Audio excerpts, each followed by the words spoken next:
Hello my dear future doctors, कैसे हैं आप सब। क्या आप भी कंफ्यूज हैं नीट 2025 को लेकर? क्या अभी तक आपने भी नीट का एप्लीकेशन फॉर्म सबमिट नहीं किया है?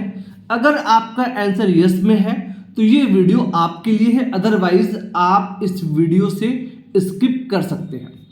दोस्तों, बहुत सारे बच्चे कंफ्यूज हैं नीट 2025 को लेकर, जिसमें डॉक्यूमेंट्स का सेक्शन जो है वो काफ़ी कंफ्यूजिंग है। इसमें क्या भरें, कैसे भरें, किन डॉक्यूमेंट्स को यूज़ करें, इस पे बच्चे काफ़ी कंफ्यूज हैं। एनटीए ने क्लियर अपनी इंफॉर्मेशन बुलेटिन में बोल रखा है कि नीट 2025 में करेक्शन फैसिलिटीज़ अवेलेबल नहीं है। तो यहाँ पर आपको बहुत सिंसियरली, बहुत केयरफुली नीट के फॉर्म को सबमिट करना है। अब मैं आपको बहुत ही कम समय में डॉक्यूमेंट्स के बारे में बता देता हूं कि आपको कैसे नीट के फॉर्म को फिल करना है जिससे आपको कोई प्रॉब्लम ना हो। देखिए, 10th और 12th की मार्कशीट जो आपके पास है वो कंपलसरी है। अगर आप 10+2 में अपेयरिंग हैं तो कोई बात नहीं, आप अपेयरिंग कैंडिडेट्स भी नीट का फॉर्म फिल कर सकते हैं। तो यहाँ पे तो कोई प्रॉब्लम नहीं है। ईमेल आईडी, मोबाइल नंबर, आधार कार्ड पे भी आपके पास कोई प्रॉब्लम नहीं है, ये आपके पास पहले से ही है। अपार आईडी है, बना रखा है, तो उसको भी यूज कर लीजिए, उससे भी कोई प्रॉब्लम नहीं होनी है। डॉक्यूमेंट्स में जब बात आती है रिजर्वेशन क्राइटेरिया को लेकर, तो वहां पर दिक्कतें आती हैं, क्योंकि वहां पर एससी कैटेगरी के बच्चे, एसटी कैटेगरी के बच्चे, ओबीसी, एनसीएल, जनरल के ईडब्ल्यूएस होल्डर और फिजिकल हैंडीकैप बच्चे, ये लगभग बच्चे आते हैं जिनको नीट में रिजर्वेशन मिलता है। अब ये बच्चे काफी कंफ्यूज हैं।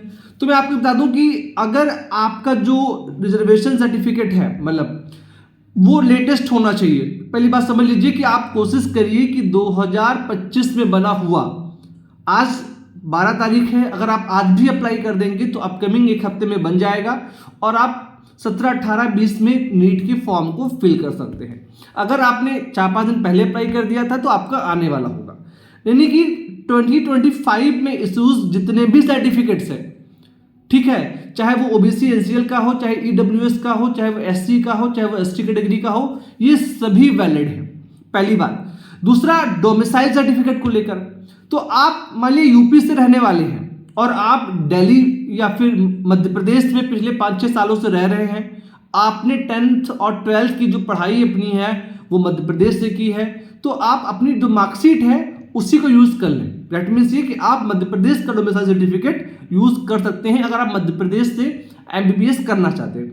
अगर आप एक नॉर्मल यूपी के बच्चे हैं तो यूपी में स्टेट डोमिसाइल आपका आधार कार्ड बन जाता है, यानी आपको यहाँ पर सर्टिफिकेट के लिए बहुत परेशान नहीं हो। अगर आप है तो लगा दीजिए, डोमिसाइल का मतलब निवास प्रमाण पत्र, ठीक है, समझिएगा। तो अगर आपके पास है तो 2025 का बना हुआ तो आप उसको लगा सकते हैं, चाहे तो बनवा लें। और आपका जो आधार कार्ड है वो भी सेम डॉक्यूमेंट्स के लिए एलिजिबल है, यानी आधार कार्ड अगर आपका यूपी का है तो आप यूपी के ही माने जाएंगे और आप यूपी में ही एमबीबीएस की काउंसलिंग करवा के अपना एडमिशन ले पाएंगे, ठीक है। आपको इन सब के अलावा कोई एक्स्ट्रा डॉक्यूमेंट्स के बारे में सोचना ही नहीं है, जितने भी है वो लेटेस्ट हो, दैट्स इट।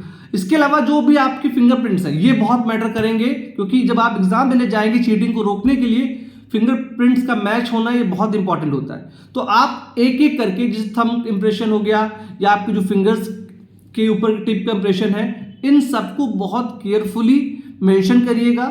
राइट और लेफ्ट ध्यान में रखते हुए, बहुत अधिक परेशान नहीं होना है, आप आसानी से इंप्रेशंस को भी यूज कर सकते हैं।